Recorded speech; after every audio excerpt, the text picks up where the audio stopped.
这穷老头每天只能吃一个过期面包，连一瓶牛奶都要喝上2个半月。年近90的他本以为自己就要这样过完这可悲的一生，没想到在他90岁生日这天，脑海中猛然响彻起一道宏伟的声音：能量储存完毕，亿万倍天赋系统正在激活。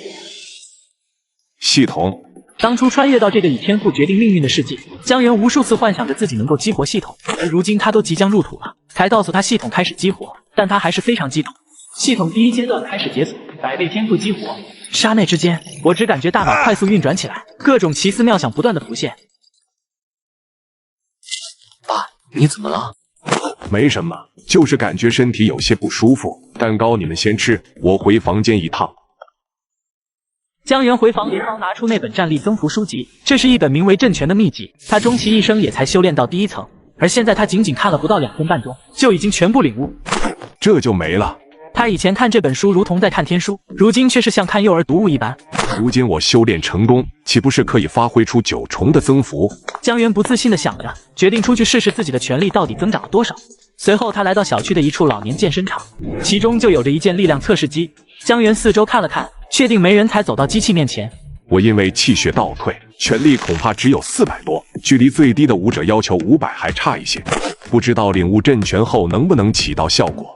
江源深吸一口气，面色凝重，拳头猛然握紧，一拳轰出，机器轻微震颤一下，屏幕上面就显现一行数字：457斤。如果不用镇拳增幅，3天后的测试必然被摘取武者的头衔，那我将会失去最大的经济支持。想到这里，我的眼神锐利了起来，拳头再次扬起，下一秒猛地轰出。拳头碰撞的瞬间，机器出现剧烈的震荡浮动，数值从原先的457开始疯狂上涨，最终定格在914斤才停止。这才只是镇拳的第1重增幅，要是打出第9重，那岂不是达到4000多斤？随后我再次握拳，拳头疯狂地落在机器上，每一拳的增幅都在疯狂叠加。当我停下来的时候，屏幕上的数字定格在4113斤，已经达到了高级武者的行列。这9重增幅就已经是高级武者了，而且我感觉这镇拳还可以创造出第10重，甚至更高。系统第1轮就给了他100倍天赋，要是完全觉醒，那整个宇宙都没人能超得过他。想通之后，他转身向家的方向走去。江爷爷，早上好啊！江源此时正急着回家，并没有注意到2人。哼，这糟老头子傲得很。你怎么这么说，江爷爷？他可是大灾变第1批抵抗在前线的勇士。哼，要是我活在那个时代，这把年纪早就50了，我怀疑他气血都已经退化了，还是不是武者都是个未知数。男子缓步走到机器前，刚准备挥拳测试，却看到屏幕上还没有淡化下去的数字。这怎么可能？我的天啊，4000多斤拳力，这个屏幕还没有熄灭，这意味着大概在3-4分钟前有人使用过这个机器。3-4分钟前有人使用，可这里一个人都没有啊！2人对视一眼，一个可怕的想法在2人脑海之中浮现：是江爷爷所为。想到这里，男子额头瞬间就冒出冷汗。他现在应该有80-90岁了吧，就处于气血快速衰退的阶段，现在还能达到高级武者的境界，岂不是说他年轻的时候最少也是宗师，甚至是大宗师？而江源刚进门，就见慕容清月坐在客厅，明显是在等他。老头子，你这是又出去锻炼了？如果真的无法成为武者，就算了吧。明天我就出去找个工作，到时候没有津贴也没关系。江源身体一颤，没想到隐瞒了这么多天，还是被老婆给发现了。放心，没事的，一切都会好起来了。我知道还有3天就是1年1度的武者测定，但你毕竟老了，身体无法支撑这些剧烈的运动，所以放手吧，不要再勉强自己了。我知道你担心我的身体，我有分寸的。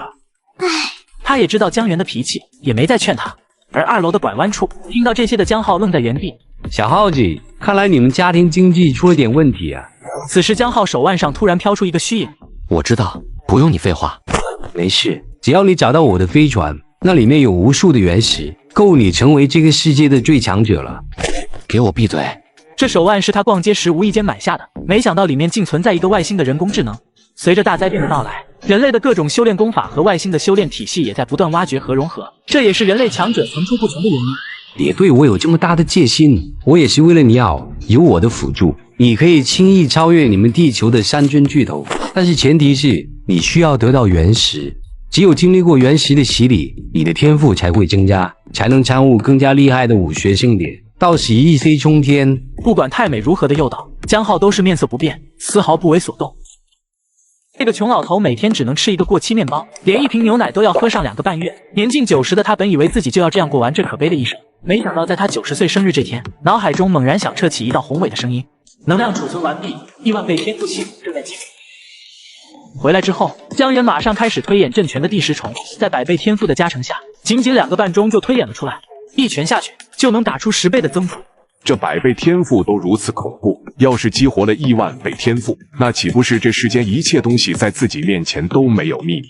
随后江源继续冥想，准备推演第11重。而与此同时，锻炼场内江浩正在一拳拳挥舞，头顶更是冒腾着热气，这是气血充盈的表现。小耗子，坚持住！你距离武者只有一步之遥，只有你强大起来，才能找到各种好东西。倒是给你父母延长个几百年，甚至几千年寿命都不是问题。听着这一道道诱惑的声音，江浩疯狂的挥拳，身上的气血沸腾的声音更加汹涌，仿佛身体某个部位被突然打开一样，顿时一种前所未有的感觉充盈着全身。他知道自己这是冲入了武者行列。不错，天赋还可以，虽然只是最低级的武者，但从这一个开始，你已经超越你的父亲了。而江源经过一夜的推演，也将阵拳完善到12重，同时他也感觉到了极限。这阵拳是我接触到最为高级的功法，想要更进一步，就得购买一本高级拳法来融合，这样才有可能碰撞出其他想法。随即他马上打开电脑，很快他就锁定了一本售价10万的增幅拳法气崩拳。与阵拳不同的是，这拳法主要是增幅速度。看着10万的价格，江源纠结了半天，最后还是决定买下。就算不买，10万块也支撑不了多久。我才90岁，正是拼搏的年纪，怎能如此畏手畏脚？购买完成后，江源开始打坐恢复气血，而刚闭上双眼，他就惊愕发现自己体内那蓬勃的气血比以前不知强悍了多少倍。怎么可能？一夜的时间，我的气血竟然增长了这么多！不行，我要去测试一下。江源急匆匆跑了出去，没多久就来到了锻炼场。和晚上不同的是，此时场内聚集了不少人。江源无奈，只好在一旁等待，毕竟暴露了实力，也容易摊上麻烦。直到人群全部消失，他才来到测试机前，一拳轰出，只见上面浮现出1280斤的数字，这还是我没有施展阵拳的力量。只是一晚就增长了800多斤，难道这是阵拳推演到12层之后产生的好处，可以不知不觉间增加我的力量？我随即运行阵拳，猛地又轰出一拳，机器上面的数字飞快的增加，很快就达到了机器所能承受的上限，击打的地方更是出现了一个拳头的凹陷。按照此等计算的话，第12重的阵拳增幅将达到恐怖的15516斤，这已经是初级武师实力了，而且距离中级武师也不遥远了。江源没再逗留，趁着没人连忙向家走去。在他回到家不久，他购买的气崩拳也送了过来。江源再次把自己关了起来研究。太美，我现在的力量大概有多少？你能不能计算出来？我是人工智能不假，但我可不具备虚拟化数据评估。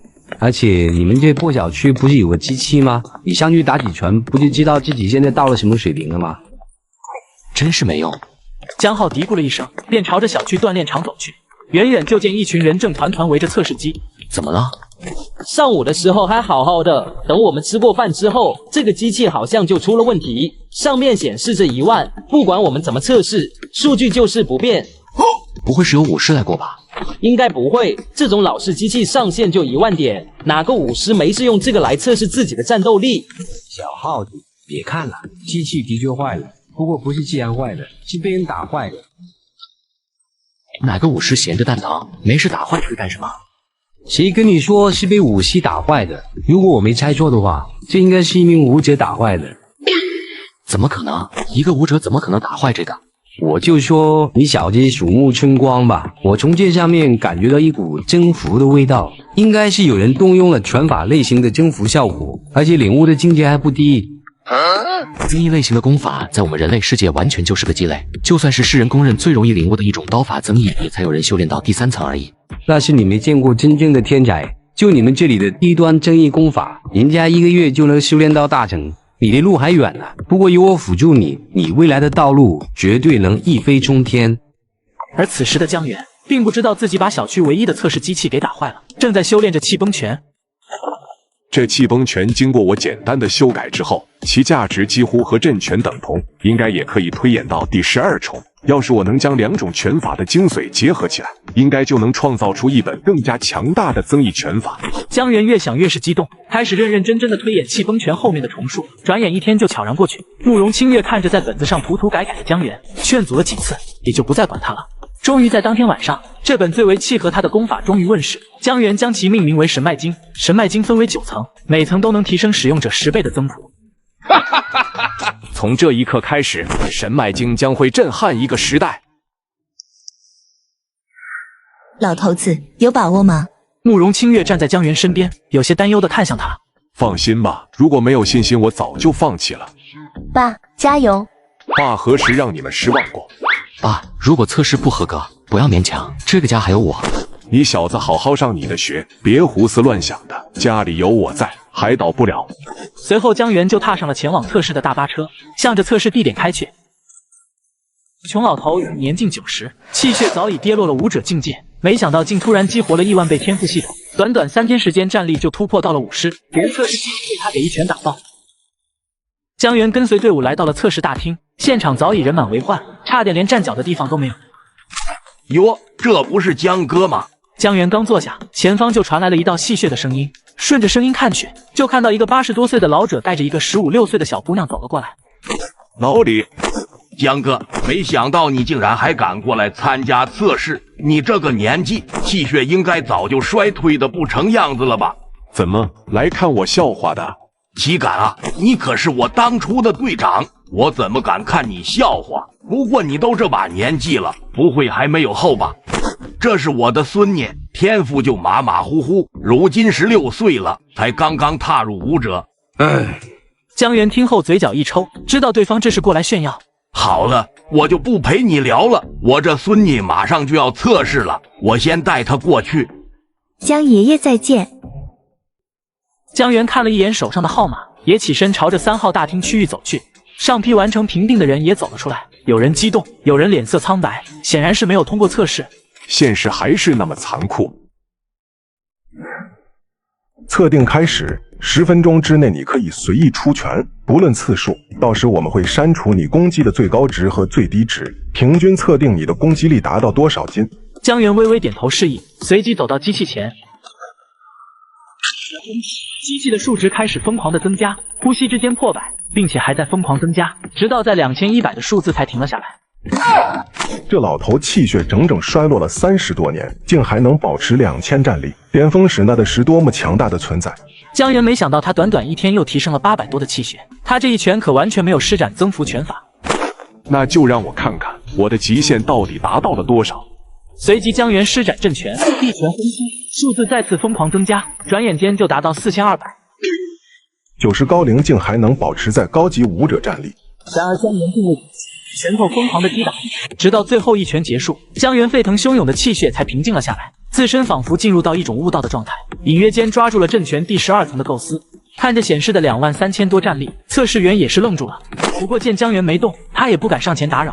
时间就这样缓慢流逝着，转眼间就过去了10分钟。测试时间都过了，怎么还没出来？而江源这时才睁开双眼，震拳第12层也被他给完善了出来，连同神脉经的第2阶段也有了一些头绪。老先生您醒了，真是不好意思，人老了容易瞌睡。我的测试通过了吗？通过了。那没什么事，我就先走了。快看那个房间，出结果了！天啊，竟然破万战力！这都是中级武士了吧？怎么跑到我们这里来测试？不是应该去更高级的地方吗？而刚向外面走去的李成，听着身后的惊呼声，转身看去，瞬间倒抽了一口凉气。那不是江源进去的房间吗？只见江源被测试员恭恭敬敬地送了出来。原来江爷爷是武师，好厉害啊！随着江源一步步走来，四周的人纷纷让开路来，甚至看他的眼神都有些躲闪。毕竟在普通人眼中，武师就是高高在上的存在。江哥，小家伙，好好努力，爷爷看好你。谢谢爷爷。江源说完，直接从李成身边走过，没有丝毫搭理他的意思。在江源离开不久，他的测试成绩也被上传到5级武馆。我靠，这老头无敌了！听到他的惊呼，3名武士也转头看了过来。小张，鬼叫什么？是不是有人作弊？刚上传到的资料，这老头连续30多年的气血衰退，竟还能保持中级武士的实力。不可能吧？如果他巅峰时是战将级别的人物，凭借他们的功勋早就进入到国际养老院了，怎么可能来参加这样的普查？是啊，如果是战将级别的存在，不可能缺这每月10万块的补贴。我怀疑此人是作弊了。这样吧，让这个老头明天来我们武馆重新进行一次测试，到时候是不是作弊就知道了。听到对方的话，众人都赞同的点了点头。测试回来后，江源就着手开始构思神脉经的第2层。测试时，他就对第2层又有了新的感悟。神脉经已经推演出了第2层，阵拳也差不多达到了极限，最多也就推演到第13层。下一步就是要触类旁门，需要了解更多的拳法，才能好好推演自己的神脉经。想通之后，江源便沉下心思，继续推演着神脉经。经过白天的突破，江源估计他的基础气血起码已经达到了6000。第2天一早，江源便出门前往了5级武馆。昨日他就收到了武馆的消息，要他过去进行第2轮测试。老爷爷，您有什么事吗？我是江源，昨日武馆通知我来测试的。好的，我现在带您过去。与此同时，在武者大厅的几名武师也得到了消息。没想到这老头子真敢过来啊！不知道是有几分本事呢，还是真以为自己是武师了？估计之前是用什么不当的手段黑掉了测试机器。既然敢来，那我们就一起过去看看，别又被人家作弊得逞了，到时候我们脸上都挂不住。很快，江源就来到了第59层，一眼过去，清一色都是100万级的战力测试机。张师，人我带来了。男子并没有说什么，只是眼神冷厉地看向江源。你这次在普查中实力比较突出，达到中级武士的境界。根据上面的意思，对你进行最后1轮检查。如果确定实力达到武师之境，我们5级武馆会对你颁发中级武士的勋章。你现在有1分钟时间检查机器，没问题就可以开始了。规则和你之前的测试一样。我听后点了点头，随后走了过去，抬手在机器上摸了摸。而曹启彪为首的3人就站在不远处，静静地看着江源。开始检查了，你们留意他的动作，看是不是在对机器植入病毒程序。这还真看不出来，跟普通的检查差不多。检查好了吗？好了，你就可以开始了。可以。江源随即运行阵拳，下一刻一旋风起，机器的数字开始疯狂增长，眨眼功夫就达到1万，而且还在疯狂增长，最终定格在61000多战力。看到屏幕上的数字，测试员一下子瞪大了双眼，一个踏步就冲了上来。怎么可能？一拳6万战力，你是作弊了吗？这可是高级武士的级别，我都做不到，你一个老头怎么可能达到？远处的曹启彪也是皱起了眉头，眼神也变得锐利起来。他们也不相信一个气血倒退的老头还能保持高级武士的实力。这老头有点不知好歹啊！的确有些肆无忌惮了，这么明显的作弊有些过分了。我可以继续了吗？张师看了半天也没看出什么来。你继续吧。江源微微点头，神脉经第2层疯狂运转，剂量提升到了20倍。在拳头落在机器上的瞬间，屏幕上的数字再次疯狂增长起来，最终定格在12万2000多。你居然是宗师！宗师可都是馆主级别的存在，就算放在他们5级武馆，那也是仅次于馆主的存在，可见得宗师的尊贵。测试通过了吗？通过了。等一下！就在这个时候，曹启彪等人走了过来，脸色异常的难看。江源早就知道他们3人的存在，甚至3人之前的谈话都听了进去。老头，你有些过分了，别以为我不知道，你肯定是黑掉了这台机器，所以才能打出宗师的战力。曹启彪死死地盯着江源，仿佛要从他脸上看到惊慌的神色，但是让他失望的是，江源依旧面不改色。我并没有作弊，如果测试已经结束，那我就先走了。想走？测试场地使用作弊手段，你已经违反了世界法律，我有权逮捕你。好言好语跟你说，你还是想找死？你曹启彪一滞，猛然感觉江源的气息突然一变，仿佛瞬间化身一头猛虎。小家伙，我带你爸好好教教你，什么叫尊老爱幼。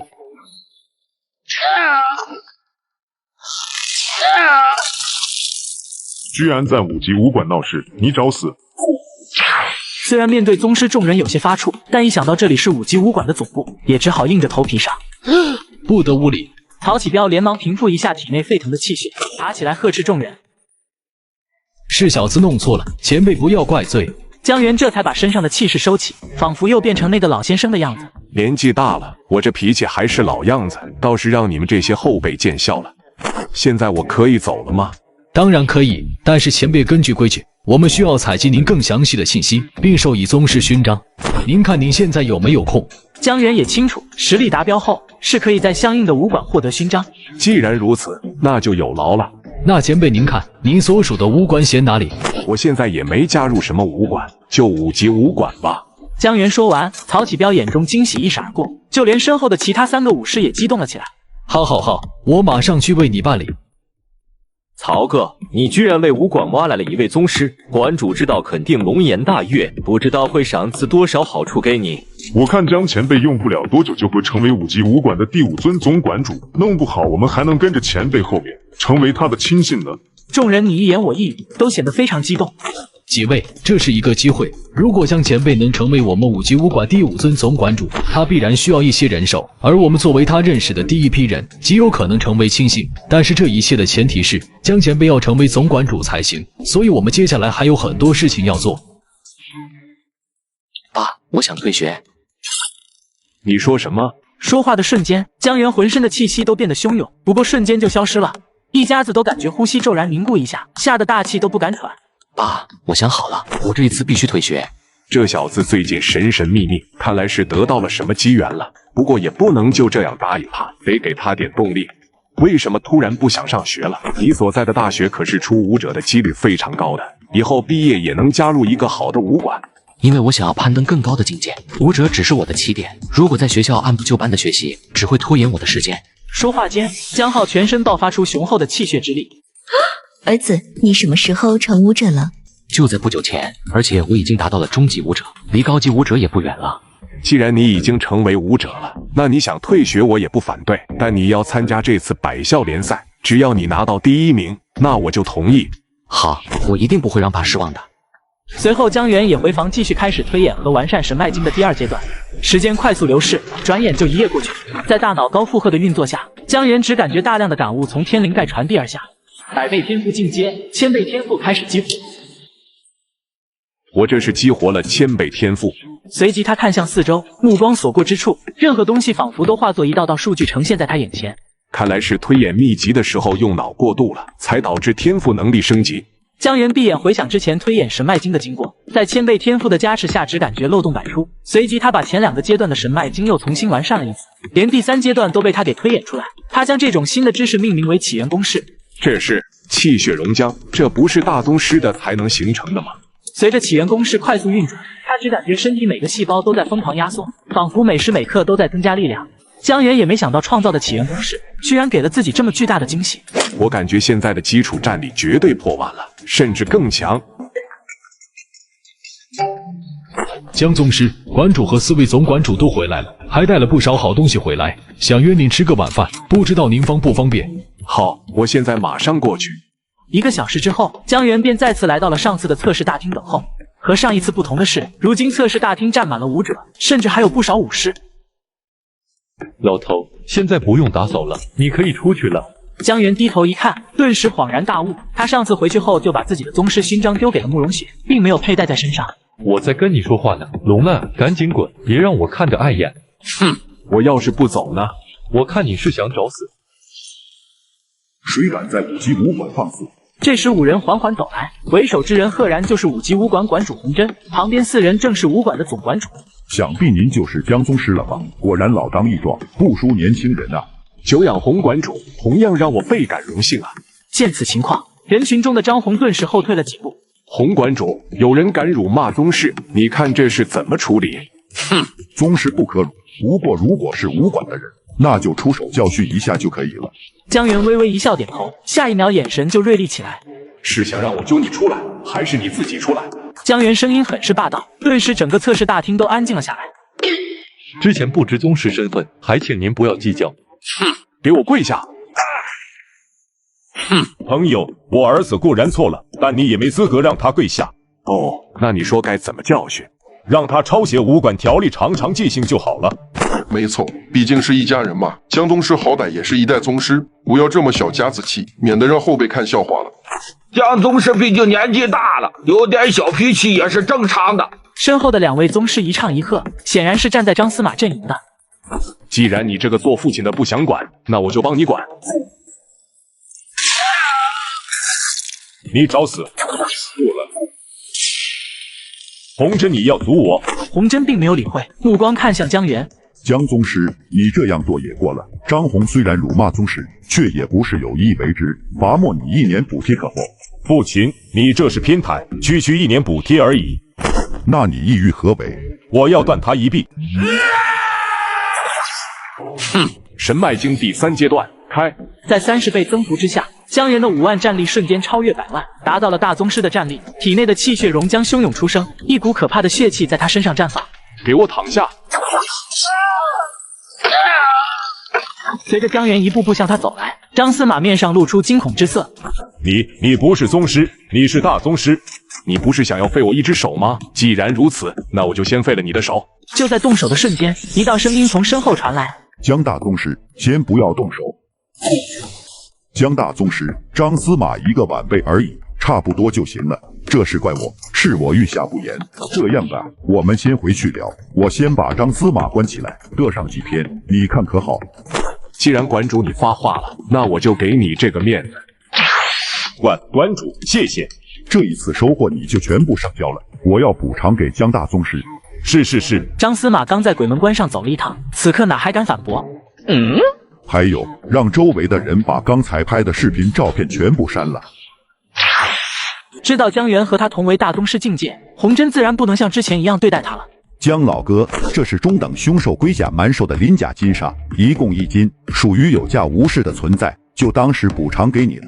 洪真打开盒子，一股气血之力扑面而来，里面存放着一堆像沙子一样的金色颗粒。这种金沙涂抹全身，可以增强人们体表的防御能力，不过也会承受巨大的痛苦，非宗师不能用。江源一眼看去，起源公式运转，顿时各种数据不断破解出来。在他的计算下，发现这种金沙对于修炼神脉经有莫大的好处。这太贵重了，我不能收。都是一些身外之物。江老哥加入我们5级武馆，我作为馆主，怎能没有一点见面礼？说话间，洪真再次取出了一小瓶子。我这里还有一点高等凶兽的心头血，也一并赠与江老哥吧。虽然对你我这样的大宗师几乎没什么效果，但也可以留给家人使用。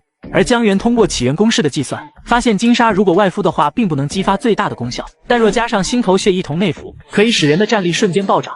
既然如此，那我不推脱了，就先暂时放我这保存吧，以后馆主需要的时候，随时可以收回。见江源收下，洪真的笑容更加灿烂了，这相当于正式打上5级武馆的标签。海燕进来，传递下去吧，告诉武馆所有人，我们5级武馆再添1尊大宗师，还有联系媒体，明天我们要发出消息。恭喜馆主，贺喜馆主，我现在就出去办这件事。随着消息传出，顿时整个5级武馆爆发出激烈的欢呼声。而江源为了验证自己的猜想，从武馆出去后就来到了小区附近的废弃游乐场，这里位置偏僻，能避免他在突破之时不被人打搅。就这里吧。江源将金沙和心头血取了出来，然后按照计算出的方法将两者混合在一起，随即一口吞下。几乎在一瞬间，一股恐怖的气势在他身上扩散，全身仿佛被火焰焚烧，变得火红起来，体内不断发出雷鸣般的响声，战斗力更是在疯狂飙升。也就在这时，一股剧痛席卷而至，体内涌出大量气体，瞬间抽空了体内所有水分。江源瞬间瘦弱了一圈，体表的一切都朝着内部塌陷。完了，我居然算少了一个环节，没有推算到它提升之时需要注入大量的水分。这时，一辆汽车停靠在游乐场门口，从车上走下了几个年轻人。程启明，这就是你说的游乐场，都破成这样了，还能玩什么？对啊，哥，这根本不算游乐场，好吧？这不是给你们找点新鲜感吗？就当是来探险了，说不定还有什么惊喜呢。两人无奈，只能跟着程启明朝着游乐场内部走去。哥，这次的百校联赛你有信心吗？你哥我在学校又没什么背景，能成为初级武者已经算天赋异禀了，哪还敢妄想有什么好成绩？话可不是这样说的，我爸还是武师呢，我不还不是个普通人，你比我好太多了。就在这时，前方猛然爆发出一道能量，瞬间就吸引了三人的注意。发生了什么情况？不清楚，走过去看看。说完，三人匆匆向鬼屋的方向走去。刚踏入鬼屋，顿时一股腐朽的气息扑面而来。哥，要不我们回去吧，这地方挺吓人的。程启明点了点头。三人转身刚想向外面走去，房间内突然就爆发出一股微弱的能量。三人伸头向里面看去，顿时吓了一跳。只见一个枯瘦的老头缓缓地坐了起来，张着嘴仿佛在说什么，但却发不出任何声音，随后便再次倒了下去。鬼啊！李虔诚拔腿就跑，一口气就冲出去10几米。程启明虽然吓得脸色有些苍白，但是并没有离开。启明，你还站在那里干什么？我们赶紧走啊！不对，这是个人。说完，程启明就朝着江源走去。你在胡说什么？这就是个怪物，我们赶紧叫巡查队过来。你闭嘴！我哥都说了是个人，瞧你那熊样，真为你感到丢人呐，还不如我一个小姑娘。他还有气，我们赶紧把他送到医院去，晚了就真的死了。随后三人抬着江源急匆匆朝着外面跑去，开车向着最近医院而去。圆圆，你看一下他有没有手机，联系一下他的亲人。程圆圆翻出江源的手机，朝着最近的电话打了过去。哈哈哈，江老哥，我刚准备给你打电话呢，没想到你就打过来了。程圆圆微微一愣，只感觉这道声音有些莫名的熟悉。您好，我是浩然13中的程圆圆，我们在一座废弃的游乐场发现一个老爷爷，他现在很虚弱，快没有呼吸了，您就快过来看一下吧。什么？这怎么可能？你们现在在哪？我马上去你们那里。我们还有10分钟不到就到广元医院了。好，我马上过去。挂断电话的洪真脸色变得极为难看。究竟是谁能把一位大宗师打成这样？难道是有什么凶兽闯入浩然城了吗？而此时急诊室检查的医生却发现了一个尴尬的问题，眼前这老者的身体状态比正常人还好，甚至连机器都照不出任何问题。这样下去不是办法，要不先用营养液吊着，我们去请院长过来看看。也只能如此了。在营养液输入的瞬间，江源立马就吞噬一空，水分被分解成分子结构，顺着血管快速的流淌全身，一股气浪在他身上猛然爆发出来。快再去取来营养液，输入到病人体内。随着营养液大量的输入，江源枯瘦如柴的身体在逐渐饱满，连皮肤都闪亮着一丝晶莹的光泽。金色光泽。主治医生仿佛联想到什么惊恐的事情，脸上充满了不可置信。加快营养液输入。在吸收大量的营养液之后，江源的意识终于回归现实，甚至能清楚地感觉到自己的战力已经飙升到了匪夷所思的境地，而且他的眉心处更是出现了一丝金色的神圣光辉。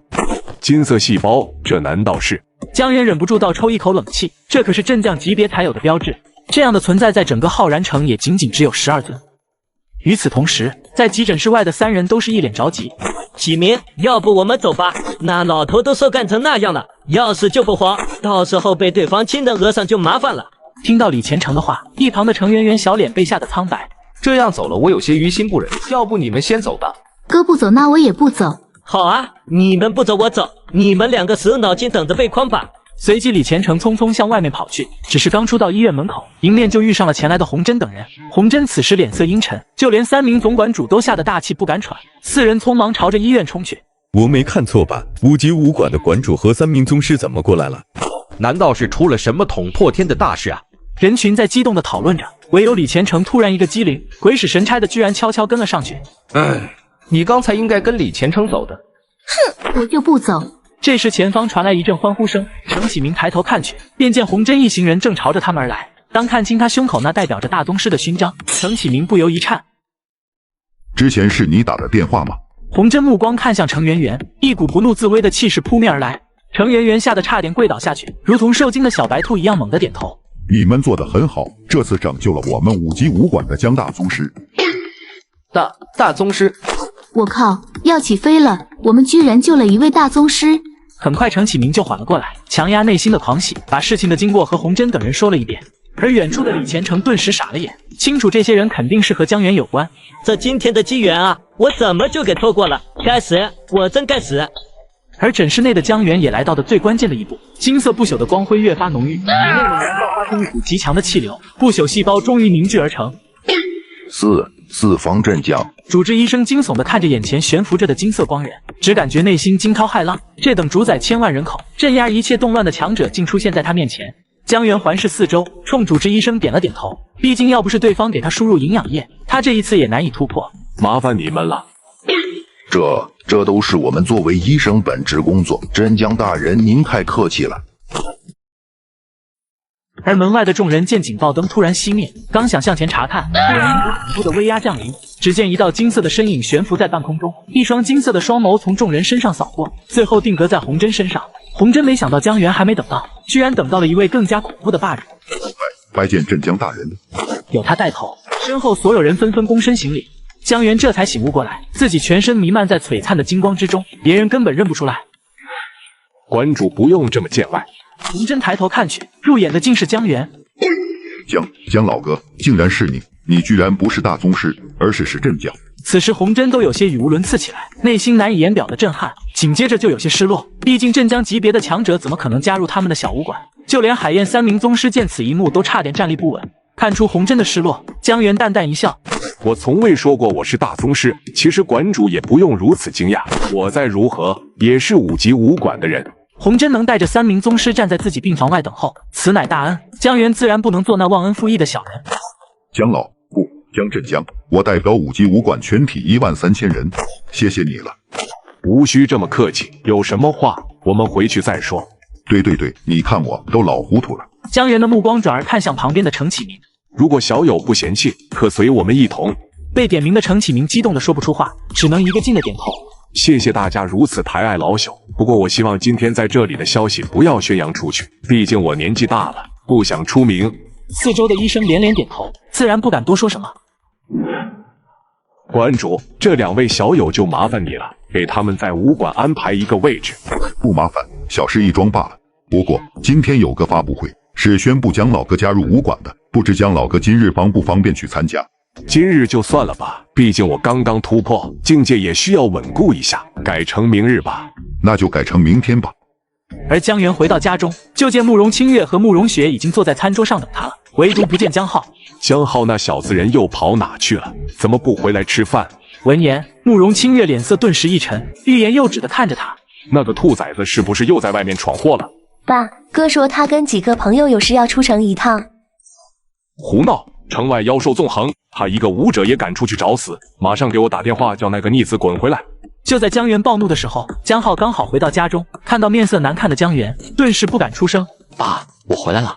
江源凝聚不朽细胞后，嗅觉很是敏锐，瞬间就闻到江浩身上的血腥味，必然是经历过血战。你还知道回来？有一点点实力就开始膨胀了，下次再敢出城，我就打断你的腿。好了，儿子也平安回来了，这次就算了吧。你看看儿子都被你骄纵成什么样子，这样下去早晚得出事。极大厦的会议室内，洪真召集了5级武馆所有高层进行会议。今天将会是我们5级武馆举世瞩目的一天，因为我们的江老先生已经跨越了大宗师，荣登4方镇江，就任5级武馆无上正派，将凌驾于馆主之上。随着洪真话落，在场之人无不是气势高涨，满脸激动。谨遵馆主之令。海燕率领武馆4000弟子进入观礼台，吹响我们5级武馆的第1声号角，其余弟子紧随其后。是。而此时的观礼台已经站满了大量记者，都在等待着会议的开始。这时大地震荡，一阵整齐的脚步声震耳欲聋，众人只感觉一股气血之力扑面袭来。只见4000名武者踏步而来，每一步都仿佛踏在众人的心坎上，给他们带来难以言状的震撼。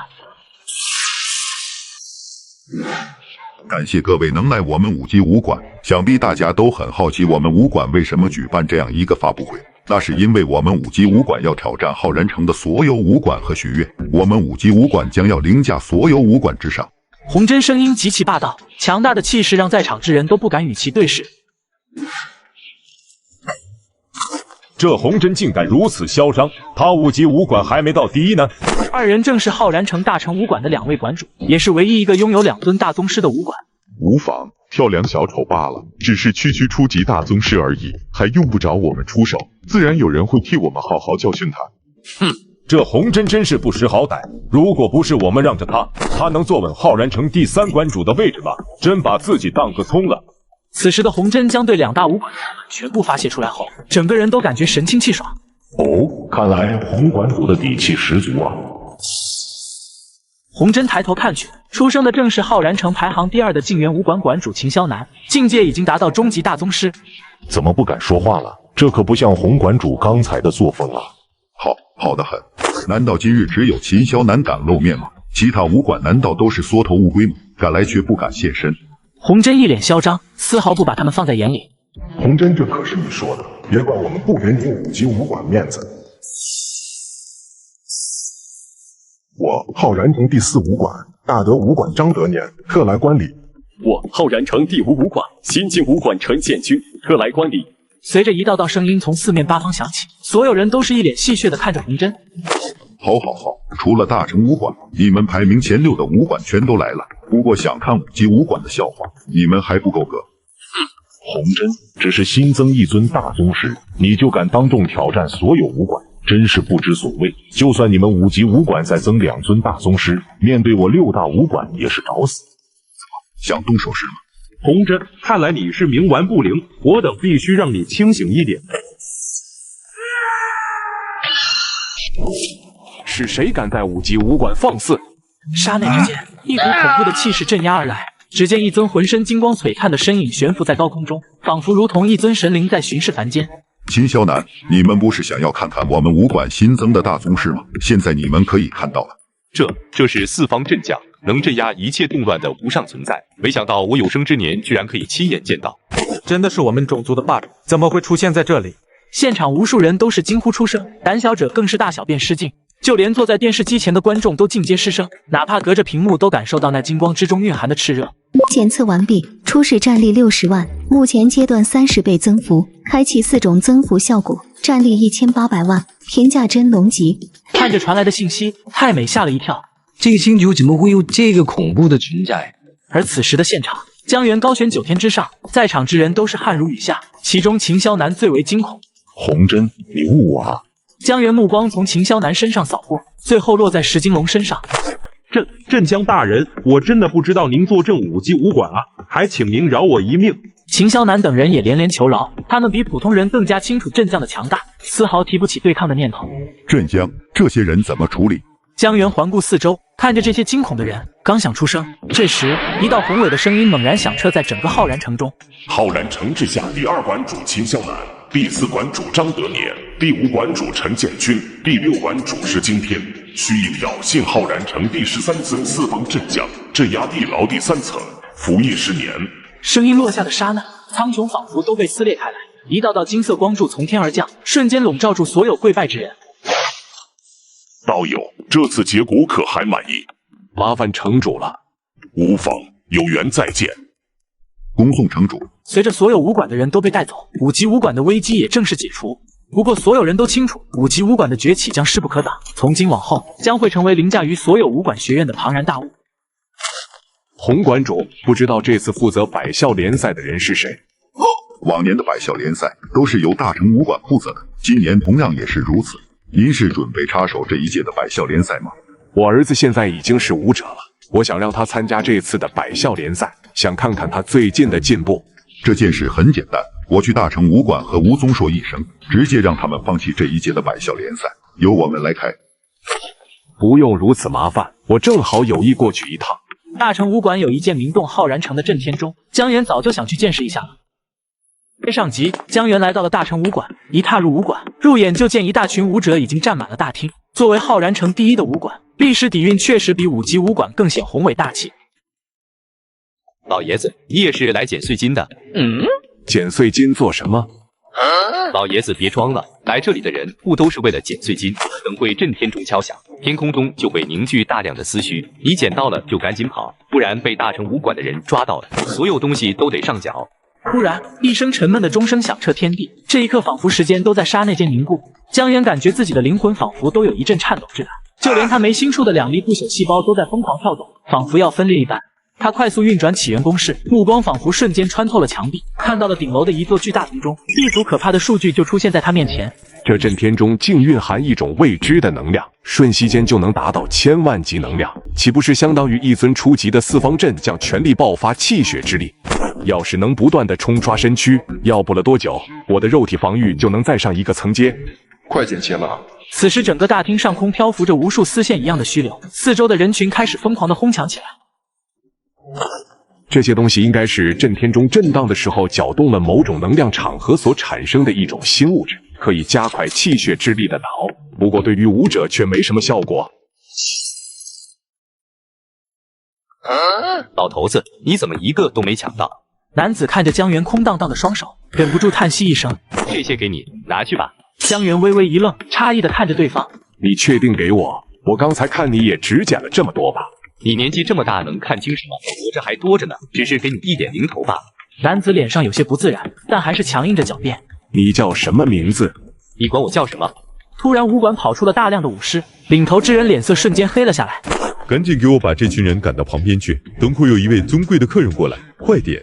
旁边的几位武士连忙上前，见江源二人站在中间，伸手就朝两人抓去。哼，我的人你也敢动手？老头，你找死不成？吴坤还没有发话，他身后一名高级宗师就出手抓去。吴坤抬头看去，面色瞬间变得惶恐。谁让你动手的？给我滚！这一连串的事情让四周的人瞬间傻眼，都看不懂了这是什么情况。然而更让人震惊的是，以脾气火爆著称的吴坤竟一脸谄媚地朝着老者走去。大人您提前来了也不让人知会一声，让您见笑了。见对方态度诚恳，江源也不好多说什么，给贵方添麻烦了。镇江哪里话，这算不得什么麻烦。我哥正在楼上，已经为镇江焖了茶水，不妨上去喝几杯。江源微微点头，在吴坤带领下朝着电梯而去。元光啊，走，去老哥办公室坐坐。此时大厅中的武士仿佛像豺狼一般看向他，在他们眼中，此时的元光就是一块发光的金子。元光，我是你爸爸的老战友了，你爸还有一些东西让我转交给你呢，以前忘了跟你说，一直放在我这，我现在带你去拿。一名武士瞬间就把元光给围了起来，无数站在远处的人纷纷投来羡慕的眼光，没想到他竟能得到镇将的青睐。而江源这边已经来到顶楼，入眼就是悬挂在中心的一口大钟，上面刻画着一些奇特古怪的文字，让江源沉溺其中。等他回过神来，吴坤兄弟已经站在他身旁了。让两位见笑了，第一次看到这样的东西，有些被吸引了心神。无妨，不知道镇江可看出什么名堂？我们从得到镇天钟之后，一直都在努力的破译，却至今没有什么头绪。我暂时也没什么头绪。我这次来的目的，想必洪馆主已经告知两位了吧？百笑连载而已。既然镇江想要负责，那就交给您好了。我已经温好茶水，镇强这边请。我一直听闻镇天钟每日都会在特定的时间内敲响，不知道这是怎么回事。这镇天钟来历神秘，是我们从一处古迹中寻觅所得，不知是触发了什么机制，导致内部的能量极其不稳定。如果不加以梳理，顷刻间爆发的力量，甚至可以摧毁小半个100万级人口的城池。我们也是随着逐渐摸索，才发现了一些门道。只要在特定的时间用超过100万级的战力连续100次攻击一个点，就可以将其中的能量平衡到一个节点。所以每天这个点就会有钟声响起，不过每次响起都会有一股能量冲刷，对我们的肉身防御有巨大的提升效果。这样说来，这还是一个宝贝，那其他镇将就一点心思都没有？刚开始的时候，的确有镇将上门索要。不过在试过之后，发现这种效果也只对镇将以下的人有用，镇将以上丝毫作用没有，反而会瓦解镇将凝聚的不朽琉璃金身。江源一听，脸上露出沉思之色，这和他计算出来的不同，但他知道这是他的一次机缘。吴馆主，我有个不情之请，镇将是准备拿回去研究一下吗？之前浩然城12位镇将，乃至是城主都这样做过，最后还是送了回来。不过镇将真想研究，就直接拿去吧。如果研究不出个所以然，就送还给我们兄弟二人就可。那就麻烦两位馆主了。好说啊，如果镇将摸索出什么，也希望跟我们知会一下。那是自然。浩然城的一座最高的建筑之内，此时悬浮着12尊恐怖的身影，连周围的空间都有些扭曲。一个气血衰退的老头，竟能在短时间内成为和我等媲美的四方镇将，这简直是匪夷所思。我都有些迫不及待想知道他到底藏着什么秘密。必然隐藏的大机缘，要是我等能得到，修为再进一步也不是不可能。那就派人去通知他，明日过来城主府觐见我等，否则后果自负。众人俨然是把江源当做一块巨大的蛋糕，都想要分一杯羹。而江源这边刚带着镇天钟回到5级武馆，洪真就找了上来。江老，我刚收到城主府的通知，感觉来者不善，让您明天上午9点务必准时抵达城主府，如若不到，后果自负。是城主说的吗？不是城主，城主已经1年没有露头了，一般都是副城主在发布命令。您看。江源听后眼神顿时沉了下来，知道自己的秘密保持不了多久。毕竟一个濒死的老头竟能在短时间晋升镇将，这个秘密对强者来说是多大的诱惑。洪真，你怕死吗？洪真听后双瞳猛然睁大，抬头和江源视线对上，仿佛从对方的眼中看到尸山血海，一股寒气瞬间直冲他的天灵盖。沉默良久，他才沉重的开口：如若侥幸不死，5级武馆将置于何地？目之所及，皆为5级。江源一字一顿的说出，这是他对洪真的承诺。洪真听后只感觉血液都在沸腾，这次要是胜出，5级武馆将真的走上辉煌。誓死与您同在。随即他紧急召见了海燕等人。三人进入会议室后，就看到洪真面色阴沉，顿时心中一惊，知道是有大事要发生了。明天我们5级武馆将会迎来前所未有的挑战，度过了，我们将会凌驾于所有武馆和学院之上。如果挑战失败了呢？这时洪真眼神之中也流出和江源之前同样的疯狂。那你们全部会死，包括我在内，乃至江镇江都会死。三人听后一惊，都忍不住倒抽一口冷气。这到底是什么样的挑战？连镇江都会生死？镇将几乎就是无敌的代名词，如果连镇将都会生死，这对他们来说不亚于神灵的陨落。他们第一时间感受到的就是难以置信。这就害怕了。馆主，明日到底会发生什么事？明日我们将对镇江宣战。什么？三人猛地从座位站起，惊悚骇然地注视着洪真。我们5级对镇江宣战，馆主我没听错吧？对啊，馆主你一定是在跟我们开玩笑的，对吧？不过看着洪真一脸严肃的神情，他们的心也瞬间降入低谷。我们5级武馆明日正式对12尊四方镇江宣战，不死不休。三人皆是惊悚地站在原地，连洪真离开了他们都还没有反应过来。而此时的江源独自站在震天钟前，无数的数据在他脑海之中翻滚，在起源公式的推演下，震天钟上的文字不断的组合，竟形成了一篇气血运用的法门。难怪这么多人都无法使用震天钟，原来是需要特定的气血运行路线。江源从信息上了解到，这震天钟原名叫西元钟，可帮人凝聚肉身强度，是属于星辰级正派武器。就让我看看你到底能帮我把不朽琉璃金身提升到何等层次。话落，江源全身气血汹涌，气血和震天钟碰撞在一起，一股恐怖的能量波动冲刷他的身躯，无数细胞快速分裂，在他的感觉之中，原本的60万基础战力开始疯狂增加，很快就达到了大宗师的100万战力，在30倍增幅之下，那就是恐怖的3000万战力，已达到中等镇将的实力。还不够，要战那就战个痛快。江源气血再次爆发，继续冲刷着身躯。而随着5级武馆宣战12尊四方镇将的消息传出，瞬间轰动了整个浩然城。5级武馆的弟子都开始慌乱起来，人心惶惶之间，越来越多的人开始朝着外面逃亡，但也有很多人沉默地站在那里，默默地找了个地方坐下，哪怕明知必死，还是选择死战。洪真环视四周，整整14000多人的武馆，在短短10几分钟不到的时间，就只剩下了4000人。这4000人中，大部分都是武者，连武士都看不到几个。 5级武馆不会破灭，战到最后的一定是我们。誓死与武馆共存亡，誓死与武馆共存亡！一声声呐喊响彻云霄，整个浩然城都为之震动。真是不知死活，还想对我们宣战？不过是跳梁小丑罢了。区区一尊初等四方镇将还想挣扎？那我们就将棋桌拿过来。 你疯了！对方也是四方镇将，你无缘无故去捉拿，要是引起城主不满，到时候还连累我等受罚。怕什么？城主刚走，前往寒冬之地参加重要会议，没有10天半个月回不来。现在是副城主做主，而且等我们从那人身上找到秘密，或许城主回来还会赞扬我等一番。别忘了对方也是四方镇将，谁知道他还有什么底牌？不要太过大意。 哼！我等12尊四方镇将一起镇压，再大的底牌又能泛起什么浪花？就在这时，一道无尾声音在众人耳中响彻起来，一股无形的压迫感骤然降临。明日他若敢反抗，那便打算抓来。12人身躯一震，纷纷躬身行礼。谨遵守城主旨意。 而此时，江源也进入了一种恐怖的蜕变当中，身上的骨头逐渐呈现一种琉璃之色，双手的骨头更是完全呈现琉璃之状，战力更是疯狂飙升至200万。震天钟轰然响起，一枚古老的文字猛然冲入了江源天灵盖，上万粒分散的不朽细胞开始不断的聚拢融合，无数的琉璃细胞疯狂的朝着一根根骨骼而去，转眼间就让他身上1/10的骨头全部变成琉璃之色。随着血液侵染的速度越来越快，大量的骨头都开始化作琉璃之色。 不朽琉璃金身终于修至大成。 5级武馆公然宣战，扰乱浩然城秩序，吾等镇将今日就将尔等镇压在此。 12尊仿佛大日般的存在瞬间降临在5级大厦上空，散发的气息仿佛能焚烧大地。让他出来！见此一幕，现场之人无不是热血沸腾。 石玉东镇将，传说他曾经以一人之力独占2尊四方镇将级别的凶手，最后一死一伤。这次他直接出手，5级武馆丝毫没有逃生的机会了。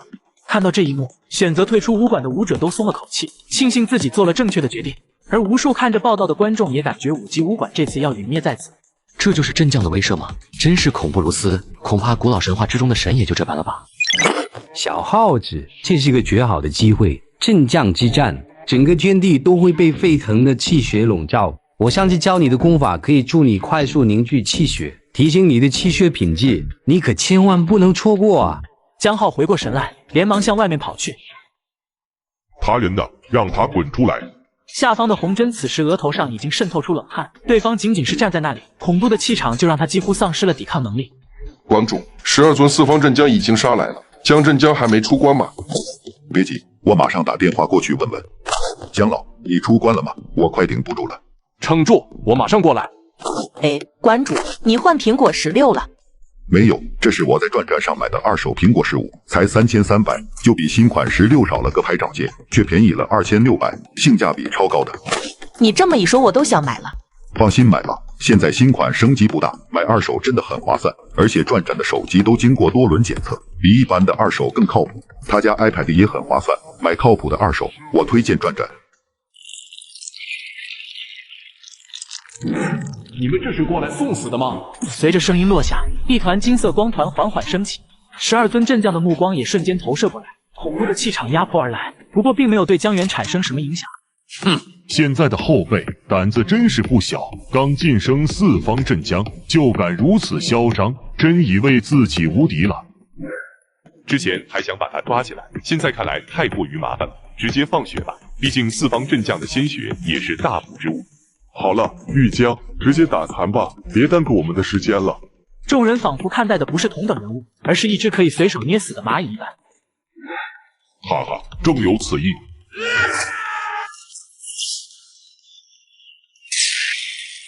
你这点实力也敢猖狂？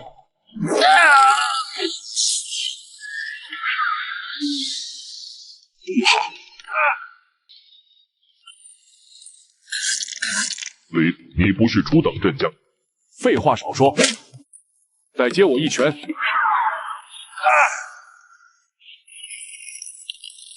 不要杀我！迟了。见玉东被江源3拳轰杀，天空中的11尊大日也尽皆失声。怎么可能？玉东镇将怎么可能这么弱？此时无数人只感觉心中的信仰瞬间坍塌，他们心中的神灵竟被江源3拳给轰杀了。江源直接抓起玉东的头颅，目光凶狠地看向空中。来，战！你居然敢杀死镇将，你简直无法无天，今日你必死无疑。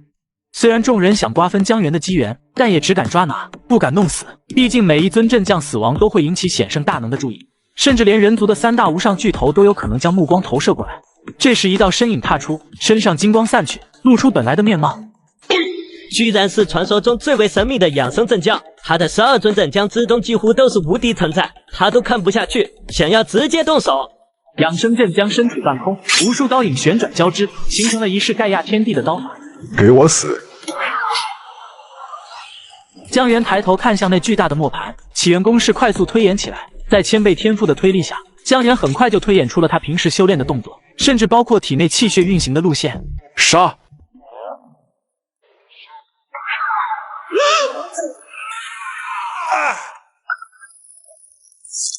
怎么可能？你怎么会我自创的血刀磨盘？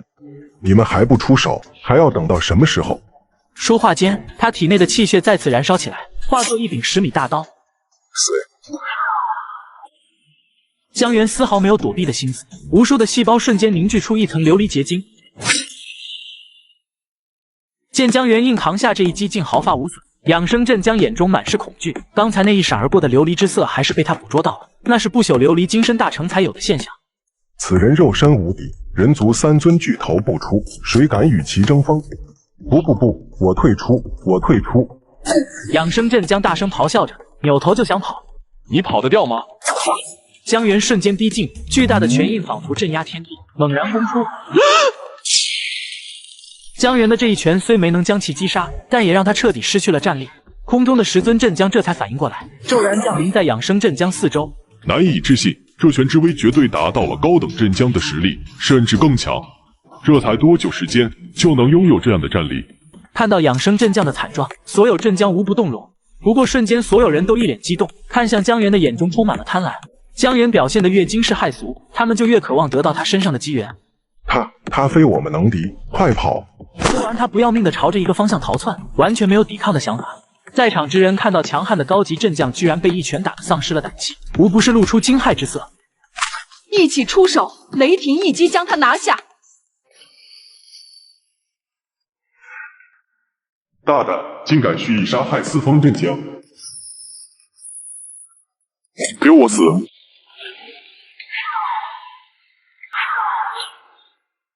江源体内的琉璃气血疯狂运转，将他全身点燃，无与伦比的压力压迫而来，更多的不朽细胞纷纷被融合起来，化作了一颗圆形的金丹。这时，一道宏伟声音在他脑海中响起：万倍天赋激发。伴随着这句话落下的刹那，神脉经运转到极限，30倍增幅全力爆发，一尊高达30丈的惊天琉璃巨人出现在他身后，仿佛是古老时代走出的无敌巨神。给我死！这股力量不属于镇江，这是八荒极境，快跑！10尊阵将顿时醒悟过来，所有气血之力全部回归，在体表化作一层层厚厚的护甲，转身朝着城主府方向逃窜。跑得掉吗？给我死！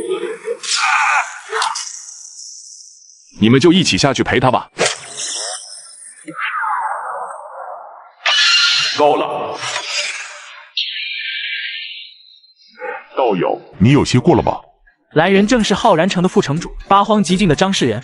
不过他并没有贸然动手，毕竟如今的江源体内气血晶莹剔透，如同一座人形黑洞，在不断吸收天地间流离的暗物质。这样的状态他只在一人身上看过，那就是浩然城城主，乃是真正的无上霸主。道友肆无忌惮屠杀人族同胞，断我人族脊梁，简直是无法无天！你犯下如此滔天大祸，你可知罪？最后一字化作天雷滚滚，仿佛是在审判一个罪孽深重之人。你想战便战，无需废话。狂妄！你把人族法庭置于何地？既然你不知悔改，那我就代表人族法庭对你进行审判，列出你的宗罪，送往冰地镇压千年。话音刚落，张世仁周身空间猛然震荡，浑身金光更是辉煌，仿佛真正的大日砸落而来。此时城内的无数人们也开始惊慌失措，谁也没想到原本的镇将之战居然上升到八荒之战。一旦大战开启，这对他们来说就是一场巨大的灾难。就在江源凝聚气血准备动手之时，一道平淡伟岸的声音骤然响起：住手！同时一股奇特的力量如同寒冰一般猛然从他们身上扫过，瞬间把他们沸腾的气血给平复下来。两人猛然停止了动作，朝着一个方向看去，就看到一道空间通道从遥远的东方横渡而来，瞬间抵达两人面前。在通道上方还站着一人，而他只是淡淡的扫了一眼张世仁，最终把目光放在江源身上，打量了良久，才满意的点了点头。不错，气血雄厚，肉身凝聚，应该是到了不朽琉璃金针大成之境。江源眉头一皱，直觉告诉他眼前这个人极为恐怖，就站在那里，仿佛整个天地都以他为中心，全身没有丝毫破绽，甚至感应不到气血的波动。仿佛看出江源心中的疑惑，来人淡淡说道：呵呵，不用看了，这并非我本身，只是一道气血凝聚而成的身躯而已。而张世仁在听到对方的话，双眼猛然一震。怎么可能？不朽琉璃金身大成之境，城主您没看错吧？他的肉身居然和您属于一个级别。他惊恐的同时也有一丝隐约的庆幸，如果不是城主出手，一旦和江源动起手来，到时候陨落的就是他了。哼，如果我再不出手，恐怕整个浩然城都会被你们灭绝。张世仁，这次你过险了。听到浩然的话，张世仁面色一变，随我前往冰地赎罪吧。虽然是询问，但是他的话语之中带着不容置疑的味道。张世仁张了张嘴，却一句话都说不出来。他知道自己这一次的事情震怒了对方，如果现在敢拒绝，恐怕等待他的就只有死了。全听城主的吩咐。在声音落下的刹那，浩然直接大手一抓，就把对方抓到身边，随后对着江源微微点头。江源也点头回应，他能看出对方表达的善意。下一秒，整条长虹骤然延伸，转瞬之间就蔓延无穷距离，仿佛贯穿了遥远未知之地。至此，此战也算既定了江源的实力。那一个个躲在远处的四方阵将也在偷偷观察着他，丝毫不敢与其对视。不过江源也不好再出手，纵身朝着五级武馆飞去。此时五级武馆的空地上聚拢了大量弟子，全部都狂热地仰望着天空，看着那一团金光缓缓飘落而来。他们虽然不知道具体发生了什么，但是他们知道这次是他们赢了。其中红针最为激动，之前他代表江源向12尊阵将同时宣战，世人都咒骂他愚蠢，如今证明是他赌对了。恭迎震撼！在一声声呐喊声中，江源缓缓落在大地之上，看着面前这个眼泪直流、极为狼狈的红针，江源突然笑了，直接走上前去。走，我们回去。感受着江源手上的温度，红针面色激动，能被八荒极境的王者勾肩搭背，这完全就是一种荣耀。这件事情足够他红针吹嘘一辈子。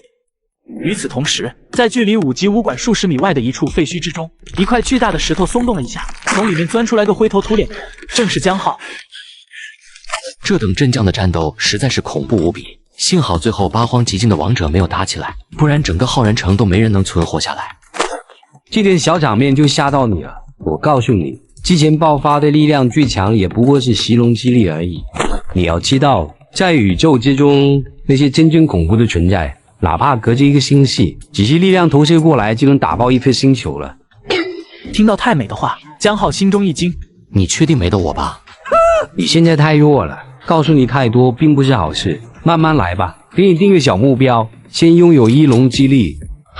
刚吊起我的胃口又不说了，不过你说的一龙之力是什么意思？一龙之力是比你们战力更高级的衡量单位，一龙之力相当于你们这里1000万战力，就算有浮动，也就在几万之间而已。我何时才能达到那等程度啊？估计等我达到了，差不多也老了。解决完武馆的事情后，江源就开始返回家中。刚进小区，就见慕容清月含泪地站在门口，仿佛就是在等他回来一样。难道他已经发现了什么？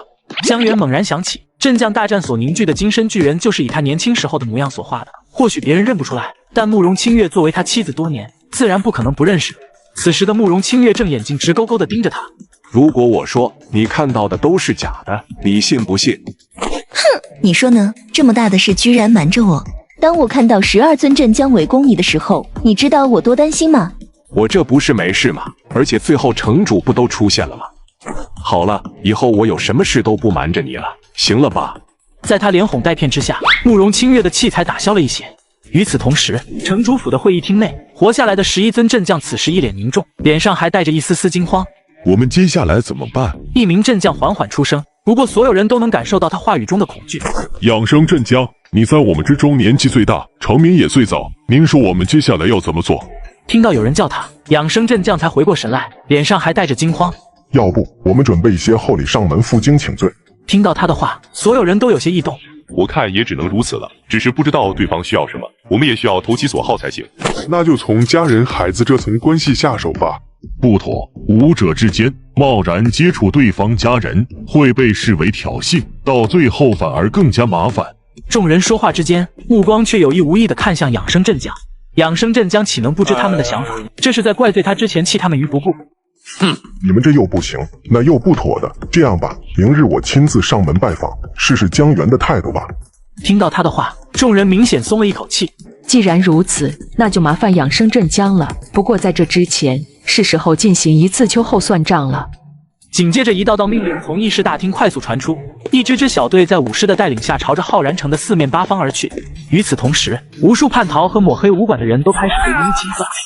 第二天一早，江源就从新闻上了解到了昨晚发生的事情，知道这是在向自己示好。不过他并没在意，转身就朝着以前下棋的地方走去。稀客，最近在小区都没有看到过老江你，没想到今天竟有空过来这里。没事，出去走走而已。怎么样，要不要来一盘？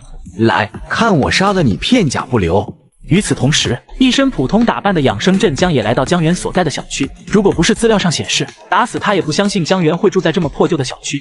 就在他准备前往江源家的时候，无意中看到一个人坐在不远处下棋。不过在看到对方脸的刹那，他只感觉呼吸顿时凝固，心脏疯狂跳动，脑海不由想起江源之前那恐怖的一拳，几乎把他给打出了阴影。随后他深吸了一口气，小心翼翼地朝着江源走去，就这样站在一旁看江源下棋，丝毫不敢打断。你来了。江源淡淡看了对方一眼，虽只是一个眼神，却看得对方浑身一个哆嗦。不敢怠慢，不敢怠慢。那你就在旁边站着吧。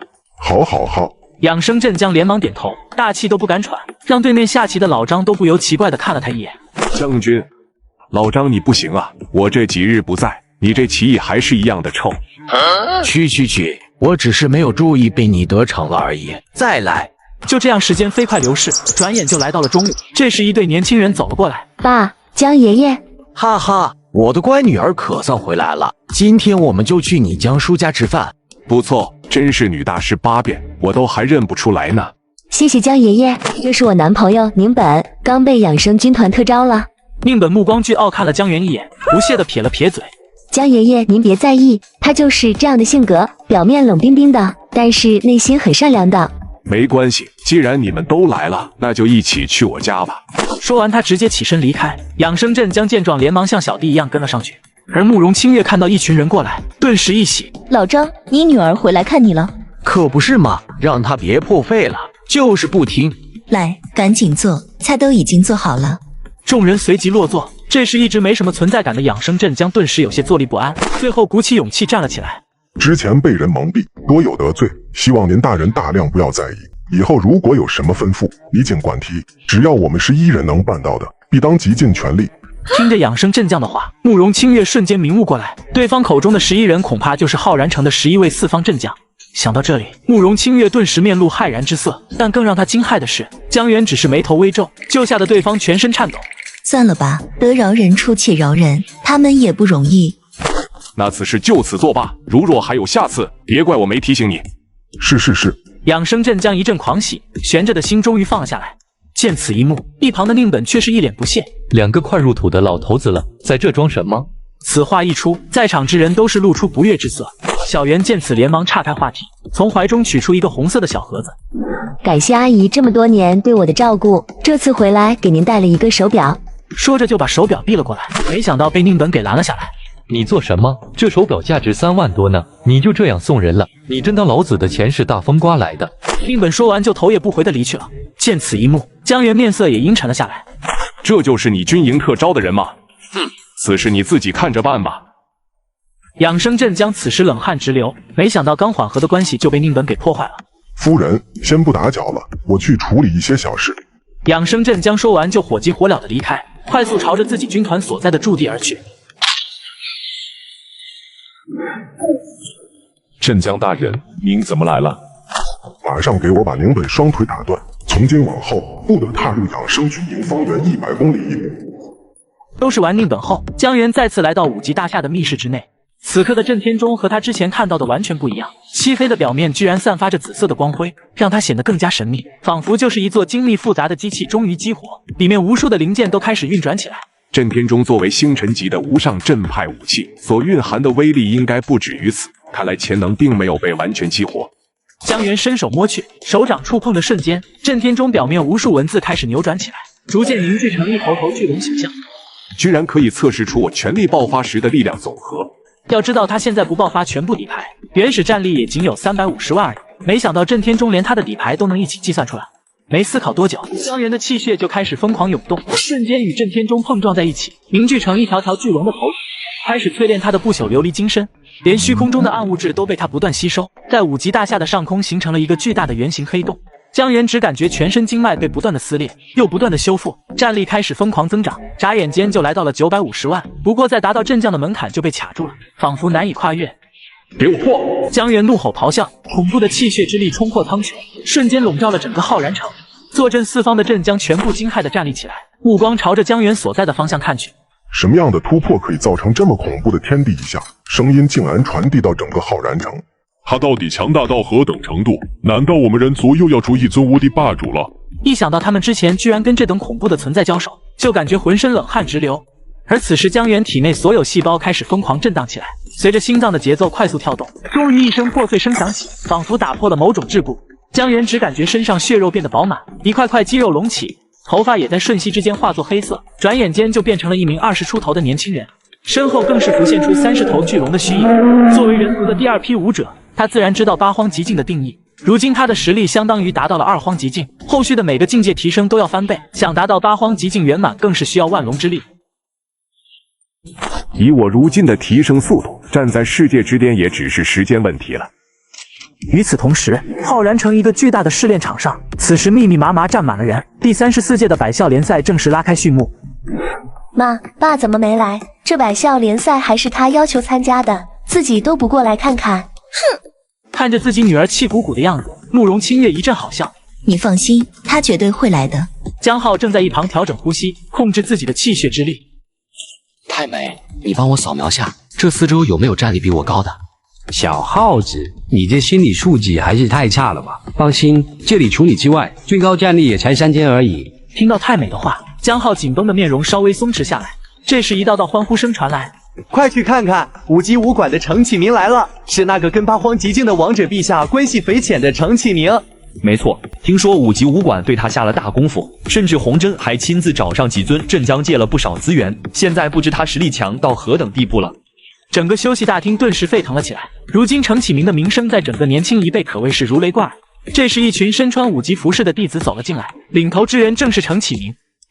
启人气势很强，气血极为凝聚，身上好像携带着什么东西，我暂时查不出来他的气血峰级达到多少。不过这绝对是你成为冠军的最强之敌，而且启人携带滚滚大气，如果这时候你出手雷霆一战将其打败，踩着他铸就顶峰，那好处绝对无法想象，将会燃起你的意志，打造无敌的信念，对你未来的帮助难以想象。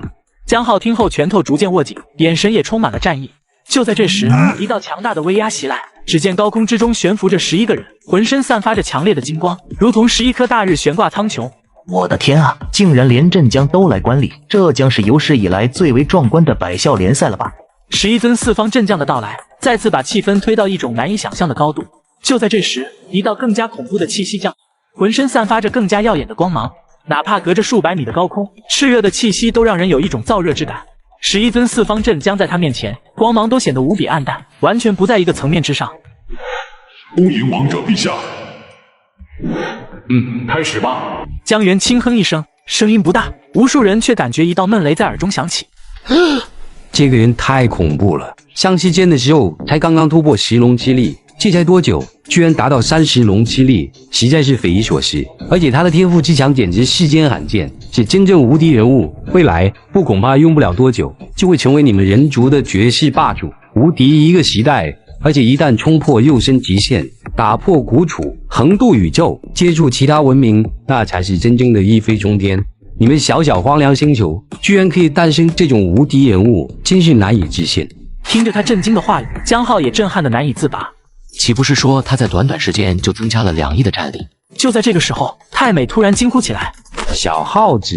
我感受到有股强大的目光投射过来，是他在上面看着。江浩微微一愣，心跳刹那之间都要停止跳动。难道他发现你了？不是，他是在盯着你。难道是认识你不成？怎么可能？那等的存在怎会关注我这样的小人物？不对，他绝对是在关注你。我的数据表明，他盯着你的时间超过30多秒。我没猜错的话，他应该是看中你了。这下真的发达了，这样的人物崛起只是时间问题。你要是能跟他攀上关系，以后飞黄腾达了，弄不好我未来还要养活你。随着比赛开始，江浩的整个状态瞬间一变，气血猛然爆发出来，一拳就把对手给打下了擂台。而另一个擂台上，程启明也是动作迅猛，一击就将对手轰下擂台。看到这里，江源满意的点了点头，随即便收回了目光，沉下心神，开始推演神脉经的第4阶段。随着时间流逝，弱小的一批快速被刷了下去，转眼间20强就全部诞生。休息室的慕容雪见此，更是激动的叫了起来：“哥赢了，进去了20强，果然没有让我失望。什么程启明的全部都得往后靠。”慕容清月也不由露出笑容，看向空中宛若神灵般的丈夫，心中不由感到自豪。妈，你快看，有个宗师朝我哥走过去了，难道是想收他为徒？慕容清月抬眼看去，果然看到一尊宗师站在江浩面前，而且还不是普通宗师，而是一尊高级宗师。而他此时打量了江浩一眼，这才神色倨傲的开口：“还不错，有没有兴趣来我们石太武馆做我的弟子？”江浩眉头一皱，对方的态度让他有些不喜，而且他感觉有太美的帮助，还不需要拜师。感谢宗师的抬爱，目前小子还只是个学生，暂时没有加入武馆的意思。如果想要加入武馆的话，小子再上门拜访。对方没想到自己堂堂宗师过来收徒竟会被拒绝，脸色瞬间就冷了下来。真是不知所谓，不愿那就算了吧，我也没有强人所难的意思。说完就头也不回的走了，面色更是阴沉的可怕。只是看着有11位镇将在场，他也不敢当场发作。而四周的武者在听到江浩的话，也是看傻子一样看着他。这么好的机会摆在眼前，这一身穷酸相的家伙居然还拒绝，真把自己当个人物了。有些人啊，当真把自己当金子了，却不知道自己只是镀了一层金镶的狗屎而已。找死！江浩瞬间暴怒，随即一拳轰出，对方直接倒飞出去，狠狠地摔倒在一旁的空地上，毫无还手之力。刹那之间，所有目光瞬间注视过来，连空中的11尊镇将也看了过来。不过在看清江浩面容之后，纷纷沉默，连忙移开视线，仿佛当作没看到一般。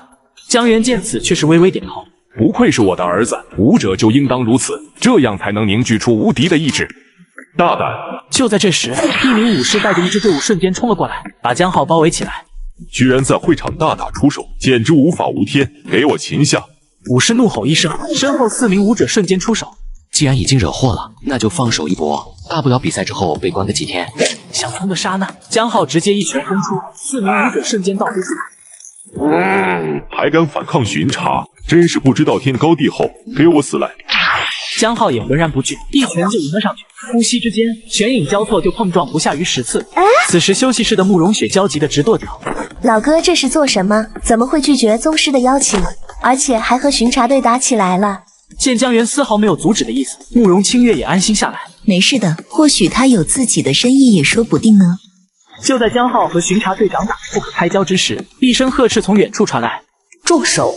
两人都是浑身一震，瞬间各自分开。不过此时江浩面色红润，仿佛还想再战下去。毕竟他施展了6倍增幅，战力已经接近中级武师。而反观巡查队长却是面沉如水，毕竟一个老牌武师整整数分钟都没能拿下一个小辈，简直是把面子丢尽了。而出生之人正是作为此次百校联赛总负责人的海燕，但当他看到江浩的时候，整个人却猛然一震，因为对方的长相和江源太过相似。你为何无故和巡查队发生冲突？你可知道今天是什么场合？你在这里闹事，我甚至有资格取消你本次的参赛资格。江浩也不敢大意，顿时气血一收，把事情的原委说了出来。不管如何，此事都因你而起，赛后关你3日禁闭，你可服气？感谢总馆主，小子甘愿受罚。看江浩态度端正，海燕越看越是满意，心中不由起了爱才之心。先不用谢我，如果本次大比你能进入前10，事后再来寻我，我正好缺个弟子，平时给我端茶倒水。海燕说完就转身离去，根本不给江浩拒绝的意思。看着对方走得果断，江浩无奈地摸了摸后脑勺。太美，我这是不是被强买强卖了？你运气还不错，你媳妇和那人关系不错，有这个关系在，就更容易接近那个人，弄不好被看上了，你就原地起飞了。与此同时，刚离开的海燕也被红针叫了过来。看着一脸笑容的红针，海燕不由疑惑起来：“关主，有什么事吗？”海燕啊，你是不是感觉那年轻人很像一个人？哦，和王者陛下长得有7、8分相似，难道此人和王者殿下有什么关系不成？关系可大了，你猜猜你这新收的宝贝疙瘩是谁家的小子？红针话音落下，海燕猛然睁大双眼，瞬间就读懂了他的意思。关主，你是说他是王者陛下的儿子？不竟然把王者陛下的儿子收为了弟子？不用担心，目前来看，这小子还不知道他有个非常厉害的老爸，你到时候别把事情捅出去了，知道吗？海燕猛地点头，这消息对他来说实在太震撼了。不过我只是区一个宗师，我怕到时候教得不好。别想那么多，尽自己最大努力就行了。而且你收下他做弟子，姜老也没有拒绝，这可是一场堪比登天的造化，你要好好把握。试炼场的休息室内，江浩正在打坐调整，想快速恢复损耗的气力。而就在这时，四周传来一阵躁动，是常启明，他怎么来了？我之前观他的比赛，完全看不透此人，所有对手都是一拳击败，真是强得一塌糊涂。江浩睁开双眼，就见程启明缓缓走来。久闻江浩你的大名，今日一见，果然非凡。看着自来熟的程启明，江浩更加疑惑起来。不单是他，四周其他的武者也都傻眼了。你是不是认错人了？我怎么可能认错？听说你这次也来参加比赛，我可是激动了半天，终于可以见到你了。说话间，他掏出一个盒子递到江浩面前。这个送给你，这可是我从馆主那里特意为你弄来的，可把馆主心疼了半天。说着就打开了盒子，一股浓郁的血气猛然从盒中爆发，里面竟存放着一块血肉，而且还在轻轻跳动。这难道是四方镇江级别的凶兽血肉，而且还是心头肉，不然早就腐烂发臭了吧？这哪怕是1两都能让大宗师抢得头破血流了，没想到他竟会拿出来送人。四周的人不由倒吸一口冷气，骇然地看着那块血肉。赶紧收下，这块心头肉最少是中等镇将级别的凶兽，对你现在有很大的帮助。江浩这才从震惊中反应过来，不行，这太贵重了。你我兄弟以后要相互扶持，区区血肉而已。说完，他就直接把盒子放在江浩身上，根本不给他拒绝的机会，转身就向外面走去。看着这块价值数亿的血肉，江浩感觉有些烫手。我感觉此事不简单，恐怕是某些人的授意啊。难道有人发现你了？现在是在试探我？或许有可能，不过目前来看，对方善意多过恶意。不过你还是小心为妙，毕竟他不是你长辈，更不是你父亲，谁都不知道他安着什么心思。知道了。不过江浩并没有动用那块血肉，而是留了下来。对于自己儿子身上发生的事情，江源自然有所了解。那块血肉就是他授意送去的。不过看到江浩并没有吃下，他就知道江浩在打什么主意了。没白养这个小子这么多年，还算有点良心。很快，江浩的战斗又开始了。都是一拳就击败对手，一颗无所畏惧的武者之心逐渐在他心中凝聚。当击败第5名对手之时，耳边回荡着冲天的欢呼声，他的热血完全沸腾，仿佛有一条怒龙在体内咆哮一般。环顾四周，已经没有一个对手，只有站在不远处同样声势滔天的程启明。两人没有丝毫的保留，都是爆发出最猛烈的气血，用自己最为普通的实力相互碰撞在一起。刹那间，两人都倒飞出去，江浩倒退数步，连脚下擂台都震出了裂缝。对面的程启明也不好受，气血沸腾不受控制，一丝鲜血从嘴鱼流出。你比我想象中还要强，刚才全力一击，你只不过倒退了几步，而我却控制不住气血之力，这一场战斗算我输了。不过下一次见面，我必然击败你。说完，果断地朝着擂台之下走去。这一幕让在场的无数人感到惊愕。这时，洪真出现在江浩身旁。我现在宣布，本次大比胜出者江浩。随着他声音落下，无数人疯狂呐喊了起来。没想到一个毫无背景的小子，居然是本届最大的黑马。此刻的江浩只感觉全身气血沸腾。爸，你看到了吗？我没有让你失望，我给我们老江家争光了。听到了他的呐喊，江源很是满意。不错。这时，一道充满威严的声音就在众人耳中响起，所有人都是一惊。我这里有一本秘法，你拿去好好修炼吧。江浩此刻已经完全呆滞，如果不是太美在脑海中不断提醒，恐怕就要出丑。感谢王者陛下。看着江浩恭敬的态度，江源不由想起他在家时的样子，顿时不满的轻哼一声。而江浩听到那带着不满的哼声，整个人不由抖了一下。看来我们之前的猜测没有出错，他恐怕真的注意到我们了。你立刻回家找个法子先出城，我们先离开浩然城，不然对你我都是巨大的危机。看着脸色苍白的江浩，洪真不由一笑。小子别想那么多，王者陛下并不是针对你。洪真说完就转身离去，此次大赛也算告一段落。随后江浩便返回休息室中，慕容雪见此连忙扑了过来。哥，你快吓死我了！走开了，别把我衣服哭湿了。哼，哥，你居然嫌弃我！妈，你可要为我做主啊！好了，让你哥安静会，别折腾了。慕容清月微微一笑，目光看向江浩。我们回家吧。江浩点点头，刚准备说话，目光就看到自己年迈的父亲站在门口，正微笑地看着自己。江源微微点头，不错，这次真的给我们老江家长脸了。自己儿子获得这样的成绩，江源也感觉脸上有光。走，回去吧。而与此同时，一道紧急的通知瞬间传达到了浩然城所有的四方阵将手中。得到的消息的阵将无不是感到震惊骇然，眼中更是露出惊悚之色。养生阵将瞬间化作一道金光，仅仅10几分钟，便横跨整个浩然城，来到北城门的上空。一道金光璀璨的身影早已悬浮在那。怎么发生了这么大的事？人族高层居然没有一点动作。恐怕情况比我们想象的还要恶劣。我们刚刚得到消息，北方的逃难队伍就已经出现了。护军阵将指向城外海天线的位置，在那里此时黑压压一片，一列列车队朝着浩然城驶来，上空还有一架架直升机也在盘旋飞舞着。队伍的最上空，更是有一团团如同大日璀璨无比的金色光团，居然是一尊尊实力恐怖的阵将。